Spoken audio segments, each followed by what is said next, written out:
The LPG system is finally out of my Golf V5, but the car still isn't perfect. Today, I'm cleaning the throttle body, adapting it with VCDS, fixing a damaged connector, and trying to figure out why this 353,000 km 5-cylinder Golf is still vibrating at idle. And of course, because it's an old Volkswagen, fixing one problem immediately created another one.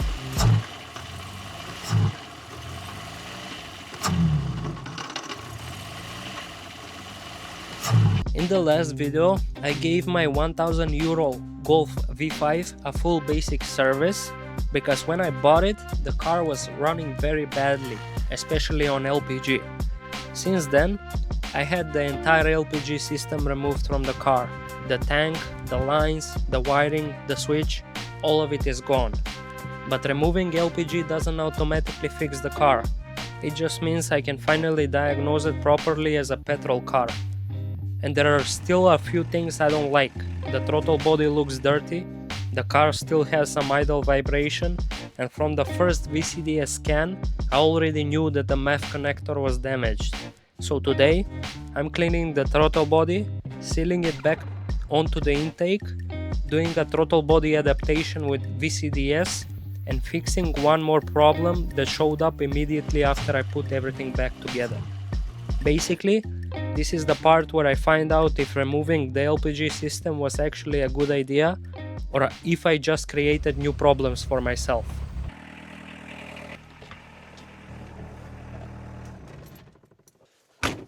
What's up?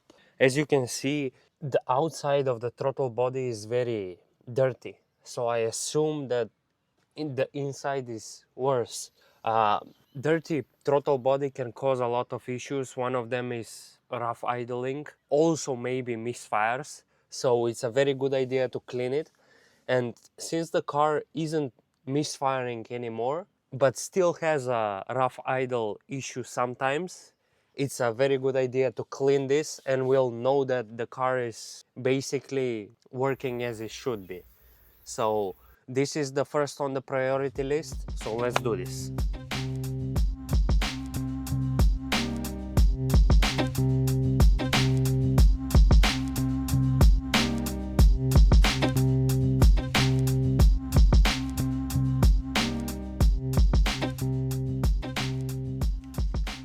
As you saw, the throttle body is disgusting. It's so dirty. It's one of the dirtiest throttle bodies I've seen in my life. Before I was taking out the air intake, I was like, if it's not too bad, I will not take it out of the car and I'll just clean it like this. But since it's so dirty, I'm going to take it out of the car and clean it properly outside the car. Then we'll put it back on the car. Then we'll use VCDS to reprogram it, because whenever you take out the throttle body and clean it, basically when you move around or remove the dirty surface, you have to reprogram it. So we'll use VCDS to reprogram the throttle body.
Okay, so I wanted now to move to the MUF sensor. As you saw, if you saw in my previous video, the MUF connector was broken and there was a MUF sensor connector fault code on the computer.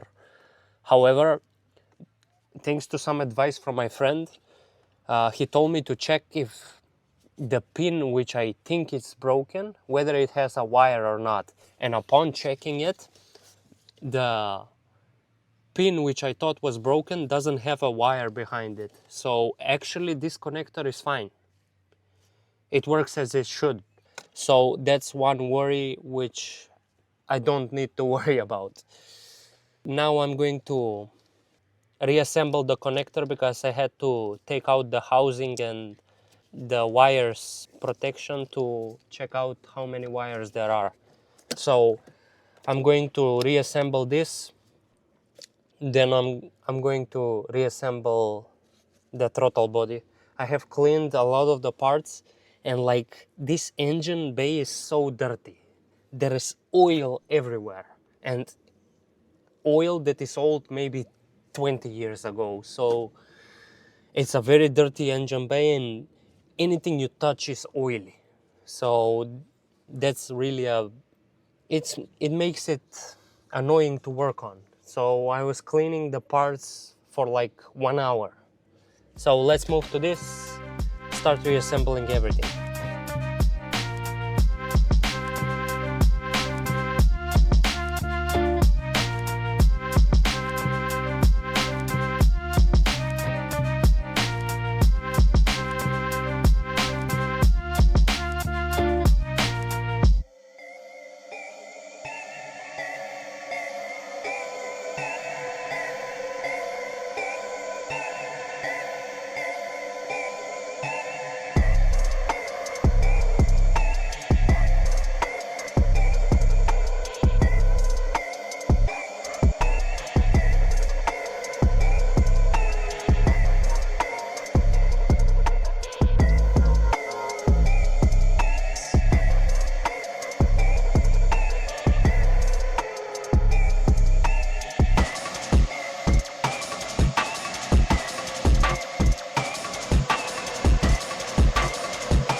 Alright guys, so I connected everything. The cover is on, the leads are on, the throttle body is on. I believe I connected all of the vacuum hoses and all of the connectors. But first we'll try the car, turn it on, see if everything is okay, it starts up well. Then we'll put the car on a computer, then recalibrate the throttle body. So let's do this.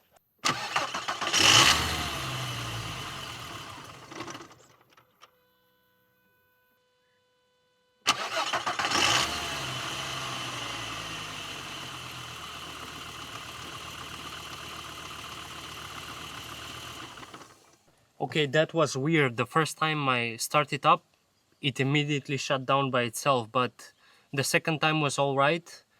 There is a bit of rough idling, but I think once we calibrate the throttle body, everything will be perfect. So let's do that now.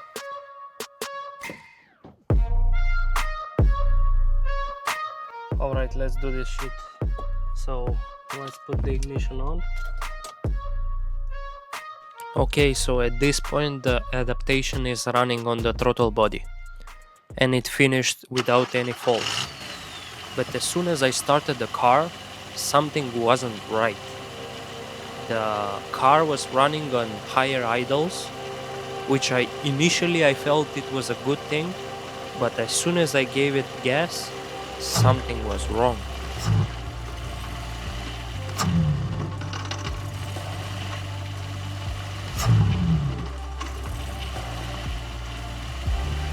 Then I spent 1 hour trying to diagnose what the hell happened with the car. At this point, I thought everything was over. I thought I broke the car or something. But it turned out to be a connector which connected the throttle body to the ECU of the car, and it wasn't seated properly. So I started disassembling everything in order to get to the connector and reseat it properly into the plug. As soon as I did that, the car was running back to normal.